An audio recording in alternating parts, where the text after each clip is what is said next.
रोज एक नई कहानी देखने के लिए चैनल को सब्सक्राइब करें और बेल आइकन दबाना ना भूलें। लतिका क्रिकेट मैच देखना बहुत ज्यादा पसंद करती थी। लतिका एक मैच को दोबारा भी देख लेती थी। वो इस हद तक मैच की दीवानी थी कि एक दिन लतिका रिंकी सिंह क्रिकेटर की तस्वीर को लाती है और अपने घर में लगा रही होती है। तभी उसकी माँ सुनंदा कहती है, अरे तू रिंकू सिंह का पोस्टर क्यों लगा रही है? कुछ दिनों बाद तो इस घर से विदा हो जाएगी, तब इस पोस्टर का घर पर क्या काम होगा? चल निकाल इसे, मुझे नहीं पसंद वैसे ही रिंकू सिंह। माँ, आपको दिखाने के लिए तो मैंने ये पोस्टर लगाया भी नहीं है। रिंकू सिंह मेरा फेवरेट है, इसलिए मैंने लगाया है। माँ, मेरा महीना आने वाला है, आईपीएल आने वाले हैं। ये इस बार आईपीएल तो अपने ससुराल में ही देखियो, क्योंकि आईपीएल आने से पहले तेरी बारात आने वाली है। बारात का क्या है, वो आ ही जाएगी, जिसे आना होगा। मुझे तो आईपीएल के आने की खुशी है। खुश तो मैं भी बहुत हूँ कि आईपीएल आ रहे हैं, लेकिन तेरी शादी भी ना आईपीएल के अच्छे से खुशी नहीं मनाने देती। तेरी शादी की जिम्मेदारी देखूं या आईपीएल के मजे लूं मैं? आईपीएल के मजे लो माँ आप, मेरा क्या है। मैं आज यहाँ, कल को ससुराल में जाऊंगी। जैसे यहाँ क्रिकेट देखती हूँ, वैसे वहाँ भी देखूंगी। मेरा दीवानापन कम थोड़ी हो जाएगा। तू मुझे बातों में मत लगा, मुझे वैसे ही बहुत काम है। सुनंदा इतना बोलकर वहाँ से चली जाती है। लतिका की शादी थी और इसी बात की घर में बहुत रौनक थी। चारों तरफ जगमग रोशनी थी। कुछ दिनों बाद लतिका की शादी हो जाती है। लतिका की शादी एक प्रतीक नाम के लड़के से होती है, जो बहुत अच्छा था। शादी के 2 दिन बाद ही आईपीएल शुरू हो जाते हैं। आईपीएल के मैच का पहला दिन था। लतिका सारा काम छोड़कर आईपीएल देखने बैठ जाती है। कुछ देर बाद लतिका की सास माला आती है और देखती है कि घर का एक भी काम नहीं हुआ है, तो माला को बहुत गुस्सा आता है और वो लतिका के पास जाती है और लतिका से कहती है, बहू, घर का सारा काम पड़ा हुआ है और तू ये मैच देख रही है। अरे घर का काम कौन करेगा? माँ जी, डिस्टर्ब मत करो मुझे, आईपीएल देखने दो। साल में एक बार ही तो आईपीएल आते हैं, उसमें भी तंग मत करो आप मुझे। अरे तू क्रिकेट मैच देखेगी तो घर के काम कौन करेगा? तेरे ये जो मैच खेल रहे हैं वो घर का काम करने आएंगे क्या? चल उठ और बंद कर ये मैच, घर का सारा काम कर। माँ जी, देखने दो आईपीएल, काम तो बाद में भी होते रहेंगे। अभी मेरा आईपीएल देखना जरूरी है। एक काम करो आप, थोड़ा बहुत काम कर दो, बाकी का बचा हुआ मैं बाद में कर दूंगी। बहू, थोड़ी तो शर्म कर ले। अभी तेरी नई नई शादी हुई है। तेरे लिए तो अभी सबसे ज्यादा जरूरी अपने ससुराल वालों को खुश रखना है, ना कि ये मैच के पीछे दीवानी बने रहना। माँ जी, आप भी तो समझो ना, आपकी बहू आई है, मुझे अपने मायके की याद ना आए, इसका ख्याल तो आपको ही रखना चाहिए ना। और जब मैं अपनी खुशी के लिए क्रिकेट देख रही हूँ, तो आप मना क्यों कर रही हो? इसे बोलने से अच्छा तो मैं खुद ही घर का काम कर दूं। और क्रिकेट के भूत का क्या है, एक न एक दिन तो उतर ही जाएगा। कल से खुद ही घर का करेगी काम। इतना बोलने के बाद माला खुद ही काम कर लेती है और अपनी बहू का क्रिकेट का दीवानापन उसकी सास और पति को भी दिख गया था। ऐसा ही कई दिनों तक चलता है। कुछ दिनों बाद माला और प्रतीक दोनों तैयार होकर आते हैं। तब भी लतिका आईपीएल ही देख रही होती है। ये देखकर प्रतीक कहता है, अरे लतिका, तुम अब तक तैयार नहीं हुई? अब मुझे तो लगा कि तुम तैयार होगी, लेकिन तुम तो यहाँ बैठकर आईपीएल देख रही हो। तो जब आईपीएल का सीजन चल रहा है तो आईपीएल ही देखूंगी ना। और कोई काम हो तो मेहरबानी करके मुझे ना ही बोलो, क्योंकि मेरी गाड़ी तो आईपीएल पर ही रुकेगी। बहू, तू भूल गई क्या आईपीएल के चक्कर में? आज तेरे पति की प्रमोशन की पार्टी है, चल वहीं जाना है हमें भी। अरे सच में मेरे दिमाग से ही निकल गई बात। कोई नहीं, कल प्रमोशन की पार्टी कर लेंगे हम। अब कोई बात नहीं, हम यही इंतजार कर रहे हैं। तुम जाओ और जल्दी से तैयार हो जाओ और साथ में चलते हैं। अब क्या जाना, आप लोग तो तैयार हो ही गए हो पार्टी के लिए, तो आप लोग ही चले जाओ। लतिका जाने के लिए मना नहीं कर पाती और इतने में लतिका की मनपसंद टीम हार जाती है। ये देखकर लतिका गुस्से में कहती है, आप दोनों की वजह से मेरी केकेआर हार गई। आप लोगों को बहुत मन था ना पार्टी में जाने का। आप देखती हूँ कि आप पार्टी में कैसे जाओगे। अरे बहू, खेल में हार जीत तो लगी ही रहती है, इसमें इतना भी क्या गुस्सा करना। गुस्सा क्या करना, अभी तक आपने मेरा गुस्सा देखा ही कहाँ है। गुस्सा तो अब देखोगी ना। मेरी टीम हारी है, आज ना ही मैं खाना बनाऊंगी और ना ही आप लोगों को खिलाऊंगी। लतिका अपने पति और सास को कमरे में बंद कर देती है और उनके लाख बोलने पर भी लतिका दरवाजा नहीं खोलती। इतना देखकर प्रतीक और माला को अच्छे से सब समझ आ गया था कि लतिका को क्रिकेट के लिए कुछ बोलना मतलब अपने ही पैरों पर कुल्हाड़ी मारना होगा। ऐसे ही एक दिन टीवी खराब होने की वजह से लतिका अपनी पड़ोस वाली आंटी विमला के घर टीवी देखने के लिए जाती है। लतिका को अपने घर देखकर विमला कहती है, अरे बहू तू यहाँ? नई बहू का इस तरह से बाहर निकलना अच्छा नहीं होता है। तुझे तेरी सास ने बाहर निकलने से मना नहीं किया क्या? आंटी जी, आप भी कैसी बात कर रही हो? मना क्या करना, एक पड़ोसी पड़ोसी ही थोड़ी होता है, परिवार की तरह होते हैं पड़ोसी तो। ये बात तो तूने बिल्कुल सही कही। तू बैठ, मैं तेरे लिए कुछ खाने को लाती हूँ। नहीं आंटी, चाय नाश्ते की कोई जरूरत नहीं है। वो क्या है ना, हमारे घर का टीवी खराब हो गया है और मुझे क्रिकेट बहुत पसंद है। आईपीएल का सीजन चल रहा है, तो क्या मैं आपके घर में आईपीएल देख सकती हूँ?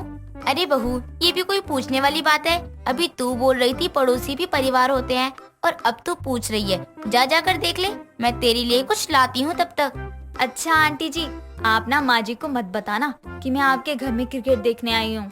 क्यों बहू, तेरी सास क्या तुझे घर में आने से मना करती है?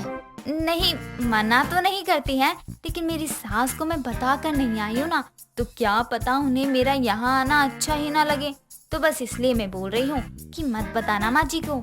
अच्छा ठीक है, नहीं बताऊंगी। लतिका अब ऐसे ही रोज रोज विमला के घर जाकर क्रिकेट देखने लगती है और जब भी उसकी सास उससे पूछती तो वो कोई न कोई बहाना बनाकर बात को टाल देती। ऐसा ही कई दिनों तक चलता रहता है। जब लतिका का रोज रोज का यही होता रहता है तो उसकी सास माला को शक होने लगता है। ऐसे ही एक दिन विमला के घर मैच देख रही थी कि तभी उसके पीछे पीछे माला भी वहाँ लतिका के पास आती है। माला को ऐसे चोरी चुपके अपनी बहू का पीछा करते देखकर विमला माला से कहती है, ले संध्या, तेरी बहू को तुझसे ज्यादा अपना क्रिकेट प्यारा है। नहीं नहीं, मेरी बहू तो क्रिकेट देखती ही नहीं है। तू क्यों बना बना कर कुछ भी बोल रही है? मैं कुछ नहीं बोल रही हूँ, सच ही बोल रही हूँ। अरे तेरी बहू का रोज का ही हो गया है, रोज शाम को मेरे घर आ जाएगी और क्रिकेट देखने बैठ जाएगी। अच्छा, तो मेरी बहू रोज तेरे ही घर आती थी। वही मैं सोचूं कि मेरी बहू रोज जाती कहाँ है। तूने मुझे पहले क्यों नहीं बताया कि मेरी बहू तेरे घर आती है? तेरी बहू ने ही मुझे मना किया था कि मैं तुझे ये ना बताऊं।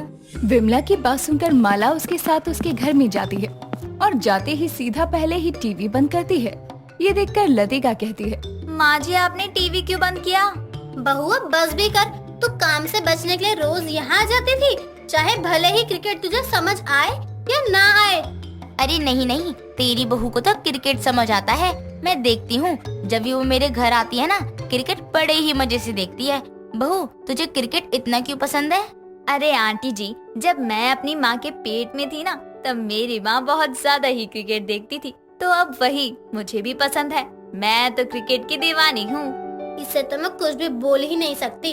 आए हुए 4 दिन नहीं हुए, लेकिन क्रिकेट के लिए दीवानी बहू को मैं तो समझ गई। चल बहू, टीवी ठीक करवा दूं, घर पर ही देखियो तू। माला अपनी बहू का क्रिकेट को लेकर दीवानापन समझ जाती है और फिर कभी भी उसे क्रिकेट देखने के लिए मना नहीं करती। साधना अपने 5वें बेटे अनिरुद्ध की दुल्हन भी ले आई थी और आज वो बहुत खुश थी। अब उसके 5 बेटों गगन, मोहन, केशव, रोहन और अनिरुद्ध का घर बस गया था। दरवाजे पर खड़ी साधना अपने बेटे और बहू निधि का स्वागत करने के लिए आरती की थाली मंगवाते हुए अपनी सबसे बड़ी बहू नंदनी को कहती है, बड़ी बहू, जरा आरती की थाल लाओ, तुम्हारी सबसे छोटी देवरानी और देवर का स्वागत करना है। अरे माँ जी, क्या आरती उतारनी है? ऐसे ही अंदर आने दो ना। अब शादी में अग्नि के फेरे तो ले ही आए हैं और मंदिर तक जाने में समय ही कितना लगेगा। जब तक ये बेचारे बाहर ही खड़े रहेंगे क्या? आलसपन की भी हद होती है, लेकिन तूने तो उसको कब का पार कर दिया। घर के मंदिर में से आरती की थाल लाने में तुझे मौत आ रही है। आशा बहू, जा तू लेकर आ। साधना अपने दूसरे नंबर की बहू आशा को जैसे ही ये काम की बोलती है तो वो उसको जवाब देती है, माँ जी, मैं तो यहाँ भी बड़ी मुश्किल से खड़ी हूँ। वो क्या है ना, शादी के कामों में इधर उधर करने में बहुत पैर दर्द हो गए। यहाँ भी मुझे मोहन जी ही खड़ा करके गए हैं, वरना मैं तो अपने कमरे से वीडियो कॉल करके गृह प्रवेश देखने वाली थी। सच में यासियों की फौज को भगवान ने मेरे ही घर भेजना था क्या? और ये बाकी की 2 कहाँ हैं? दिख ही नहीं रही। केशव और रोहन, शिल्पा और त्रिशा वो दोनों आलसी निकम्मियां कहाँ हैं? माँ वो दोनों अपने कमरे में हैं, लेकिन हमने उनको वीडियो कॉल की हुई है। वो दोनों गृह प्रवेश देख रही हैं। हे भगवान, मुझे उठा ले। इस बहाने कम से कम ये चारों अपने आलस को तो त्यागेंगी। हाँ, मुझे ही लेकर आनी पड़ेगी आरती की थाल। इतना बोलकर साधना मंदिर की तरफ बढ़ने लगती है कि तभी उसकी नई नवेली बहू निधि उसको रोकते हुए कहती है, रुक जाइए माँ जी, देखिए आप जाएंगी, आरती की थाली तैयार करेंगी और फिर आएंगी, आरती उतारेंगी, मैं कलश गिराऊंगी और कोई बाद में साफ करेगा। इससे अच्छा है अंदर आने दो। ये लो, सोचा था ये पांचवी तो कामकाजी आएगी, लेकिन मुझे तो लगता है ये आलसपन में इनकी भी माँ है। हे महारा राम जी, आजा बहू आजा, ऐसे ही अंदर आजा। अपनी पांचवी बहू के आलस को देखते हुए साधना का तो सर चकरा जाता है कि इन पांच आलसी बहुओं को वो अकेली सास कैसे संभालेगी। बिना आरती उतारे बहू घर में आती है, जिसके बाद दोनों अपने कमरे में जाते हैं, जहाँ पर अनिरुद्ध के आने से पहले ही निधि लहंगा उतारकर नाइटी में बैठी होती है। और जैसे ही अनिरुद्ध कमरे में आता है तो अपनी बीवी को नाइटी में देखकर कहता है, अरे ये क्या, मुझे तो लगा था मेरी बीवी लहंगे में बड़ा सा घूंघट करके बैठी होगी, लेकिन यहाँ तो तुमने घूंघट तो छोड़ो, दुपट्टा तक नहीं लिया। अरे यार, अब कौन इतने भारी लहंगे में घूंघट करके बैठता है। फिर तुम धीरे धीरे आते, घूंघट उठाते, बातें करते। इतना काम मेरे से नहीं होता। इतना लंबा झंझट करने से तो अच्छा है ऐसे ही कर लेते हैं। तुम तो सच में बहुत बड़ी आलसी हो यार, एक तो आप बहुत बातें करते हो, ऊपर से मुझे इतनी थकान हो रही है। अब तुम कुछ मत कहो, मुझे सोने दो, मैं बहुत थक गई हूँ। इतना बोलकर निधि आराम से चादर तान कर सो जाती है और बेचारा अनिरुद्ध अपनी आलसी बीवी का ये रूप देखकर हैरान हो जाता है। अगली सुबह साधना नाश्ते की टेबल पर बैठी नाश्ते का इंतजार कर रही होती है, लेकिन काफी देर तक भी कोई बहू नाश्ता लेकर नहीं आती। तो वो रसोई में जाकर देखती है, लेकिन वहाँ पर भी कोई नहीं होता और न ही नाश्ता बनाने का कोई नामो निशान होता है। ये देखकर वो गुस्से में अपनी पांचों बहुओं को अपने सामने बुलाकर कहती है, ये क्या है, आज तुम पांचों में से किसी ने भी नाश्ता नहीं बनाया। मैं जान सकती हूँ किस खुशी में? माँ जी, मुझे लगा कि आज मेरी देवरानियाँ खाना बनाएंगी। माँ जी, मुझे भी ऐसा ही लगा था कि आज ये तीनों खाना बनाएंगी। माँ जी, अब तो घर में नई बहू आई है, तो मुझे लगा कि उसकी पहली रसोई होगी, इसलिए मैंने भी कोई नाश्ता नहीं बनाया। माफ करना माँ जी, लेकिन पहले ही दिन कौन नई बहू से काम करवाता है। मुझे तो लगा था आज अगर मैं कुछ बनाऊंगी तो आप सब कहेंगे कि रहने दो, इसीलिए मैं खुद ही नहीं आई। बहुत अच्छे, बहुत ही ज्यादा अच्छे। मेरी किस्मत तो भगवान ने पता नहीं कौन से खुंदस में लिखी है, जो एक से बढ़कर एक आलसी निकम्मियां बहू दी हैं। तुम पांचों ना जाओ, अपनी अपनी सोच में जियो, मैं खुद काम कर लूंगी। इतना बोलकर साधना ही बेचारी अपने बेटों और बहुओं के लिए नाश्ता बनाती है, लेकिन उसकी बहुएं तो इतनी आलसी होती हैं कि नाश्ता खाने में भी उन्हें बहुत आलस आता था। ऐसे ही गुजरते दिनों के साथ पांचों का आलस बढ़ता जाता है। एक शाम साधना अपनी बहू आशा के कमरे में आती है तो दरवाजे पर गिरी टी शर्ट को उठाते हुए उससे कहती है, ये क्या बहू, ये टी शर्ट क्यों गिराई हुई है नीचे? वो माँ जी, मैंने नहीं गिराई, सुबह मोहन जी उतारकर नीचे गिर गए थे। तो तेरे से उठाई नहीं गई पूरे दिन? माँ जी, कुछ देर में मोहन जी आने वाले थे तो वो खुद उठा लेते। अब जो गलती करे वही हर्जाना भरे ना, तभी तो अकल आएगी। आशा अपने आलस के चलते काम को ना करने के अलग अलग बहाने तैयार रखती थी। ऐसे ही साधना की बाकी 4 बहुएं भी थी। कोई चाय पीकर कप नहीं उठाती तो कोई पोछा लगाकर गंदा पानी नहीं फेंकती। इन सब से अब साधना तंग आ चुकी थी। ऐसे ही एक सुबह जब साधना बैठी हॉल में टीवी देख रही होती है तो उसकी बहू त्रिशा आइसक्रीम खाने के बाद हाथों को अपनी साड़ी से पोंछ लेती है। ये देखकर साधना कहती है, घर में तौलिए खत्म हो गए हैं क्या, जो साड़ी के पल्लू से हाथ पोंछ रही है? अभी उससे हाथ पोंछे हैं, कुछ देर में उससे मुंह पोंछेगी। इसकी जगह तौलिया ले ले। अरे माँ जी, अब तौलिया लेकर आऊंगी तो वो भी गंदा हो जाएगा और मुझे उसे भी धोना पड़ेगा। ये साड़ी तो पहले से ही गंदी है, तो इसलिए आप इसी में पोंछ लीजिए। अब साड़ी तो धोनी ही है, तो काम क्यों बढ़ाना। बस अब बहुत हुआ, इनका आलस तो अब मैं उतारूंगी। अब देखना तुम पांचों कि मैं क्या हाल करती हूँ। साधना अपनी 5 बहुओं का आलस भगाने का एक प्लान बनाती है। अगली सुबह जब पांचों बहुएं नाश्ते की टेबल पर आती है तो नाश्ते में रोटी की जगह बस एक पानी जैसी दाल होती है। ये देखकर वो अपनी सास से बोलती है, माँ जी ये क्या, रोटी चावल नहीं बनाए आपने? हाँ माँ जी, और ये दाल में भी पानी कितना ज्यादा है, सूप लग रही है। देखो बहू, अब रोटी बनाती तो तुमको उसको चबाना पड़ता, निगलना पड़ता, फिर फ्रेश होने पर उसको शरीर से निकालना भी पड़ता। इसलिए मैंने ये पानी जैसी दाल बनाई है, इसे बस पी जाओ, तुम्हें ज्यादा मेहनत नहीं करनी पड़ेगी। क्यों, सही आइडिया है ना? पांचों बहुएं अपनी सास की इस बात को सुनकर बहुत हैरान हो जाती हैं, लेकिन कुछ बोलने लायक नहीं होती। ऐसे ही कुछ दिनों तक साधना किसी के कपड़े नहीं धुलवाती, जिस पर आशा आकर अपनी सास को कहती है, माँ जी आपने धोबन को कपड़े नहीं दिए धोने के लिए?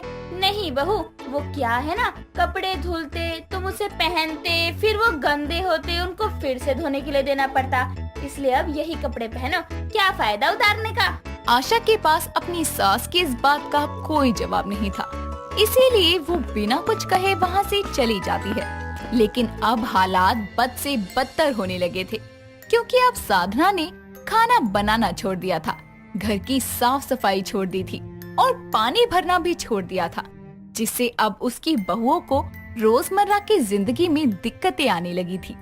इसीलिए वो पांचों इकट्ठे होकर अपनी सास के पास आकर कहती है, माँ जी आपने एक हफ्ते से मेरी कमर की बेडशीट नहीं बदली, 2 दिन से खाना नहीं बनाया माँ जी, और 1 हफ्ते से घर में झाड़ू भी नहीं लगी माँ जी, और पानी भी नहीं भरा हुआ टंकी में कि नहा ले इंसान। अरे बहुओं देखो, अगर बेडशीट बदलूंगी तो दोबारा गंदी होगी, दोबारा धोनी पड़ेगी, और खाना बनाऊंगी तो तुमको उसे चबाना पड़ेगा, फिर निकालना भी पड़ेगा।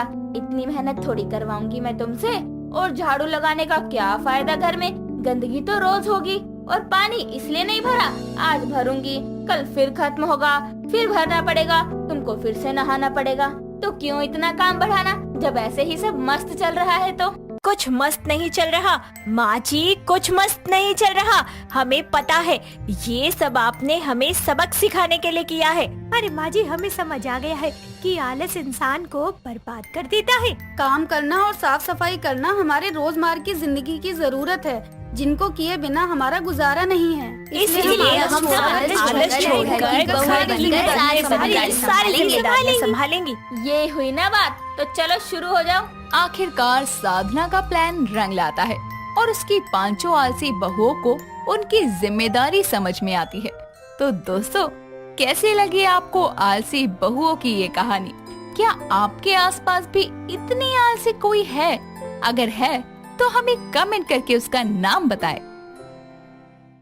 दोस्तों, अगर आपको ये कहानी पसंद आई तो इसे लाइक करें, शेयर करें और कमेंट करके बताएं कि कहानी में आपको सबसे अच्छा क्या लगा।